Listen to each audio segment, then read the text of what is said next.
As you can probably hear, I've been sick. Unfortunately, I just got back from Disney World and Mickey Mouse does not protect you from coughing children. However, this has given me a lot of time to lay on the couch and read, and it just so happens that my Overwatch 2 Sojourn book was waiting for me on the counter when I came back from vacation. So here's the breakdown of the book, and in case it wasn't obvious, spoilers ahead.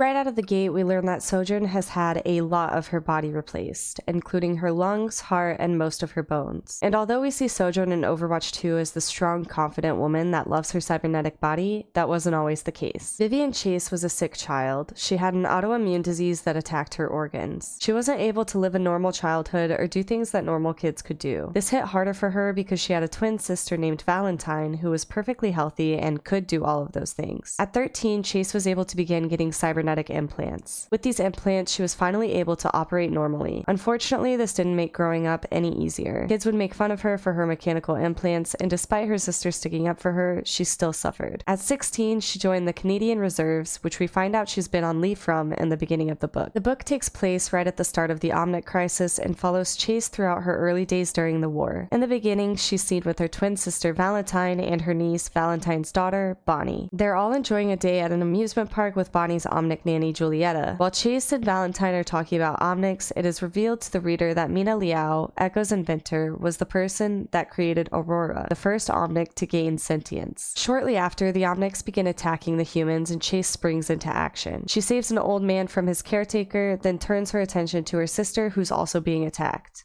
Her sister persistently tells her to help Bonnie first, but Chase ignores her orders and saves Valentine. Chase suffered an injury that causes her to lose consciousness just as she looks to her niece that is being drowned by her Omnic nanny. Eventually, Chase wakes up without her sister and niece, but finds them in an area for civilian aid. Her sister is safe, but her niece is in a coma and critical condition. Valentine blames Chase for choosing to use her combat training to save who she knew could be saved rather than helping Bonnie. She makes a comment about her heart not being real and asks her to leave them alone. This event sticks with her throughout the book, and we can see that it's a driving force. We consistently see Chase trying to save everyone, and her first mission is no exception. She attempts to save a group of civilians that are trapped, but the mission goes terribly wrong and they're faced with certain death until Overwatch arrives to save the day. This is when she's introduced to Torbjorn Lindholm, Mina Liao, who doesn't become an official Overwatch member till the end of the book, and Jack Morrison. During this mission, Chase's cybernetic eye was severely damaged, and the only person that could replace it was Mina Liao. Up to this point, we realize that Liao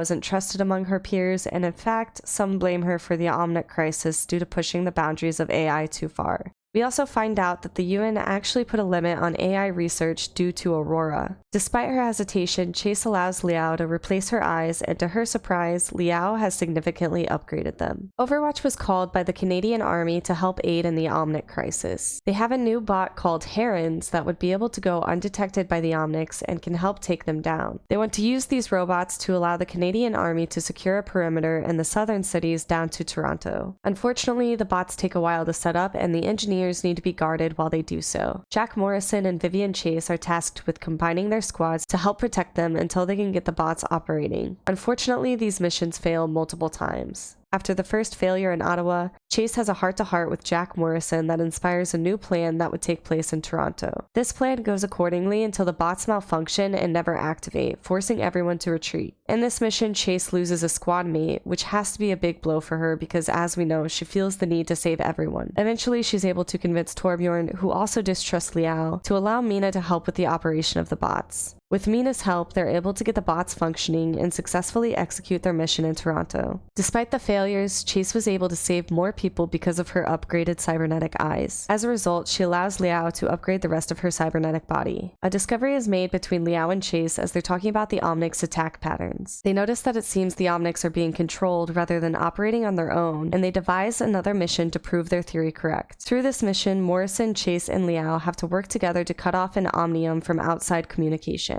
After being outsmarted by the AI, the three are forced to manually do it from within the Omnium. They each work together to save one another from oncoming robot attacks and successfully disable all the access points, and they prove their theory to be true. Now, I think it's safe to assume what is controlling the AI would be Anubis, the god program AI, because in the Esperança map, there's an audio that describes Portugal as guarding themselves from Anubis during the Omnic crisis. In the end of the book, Morrison offers Chase, or Sojourn, as we find out her squad lovingly calls her, a position in Overwatch, but she declines, stating that she wants to help Canada during the Omnic crisis. Obviously, we know she eventually does join Overwatch though. She's also reunited with her sister, who apologizes for what she said, and her niece, who now has cybernetic legs. According to Valentine, Bonnie loves her cybernetic legs and wants to be just like her aunt. I know this is a little different than my normal YouTube content, but I've been really getting into the lore lately and I wanted to share a bit here. If you like hearing about the lore, I suggest heading over to my second TikTok account at Emiliath with an extra H, where I frequently discuss lore and Overwatch news. And if you enjoyed this video, please comment, like, and subscribe. Thanks for watching!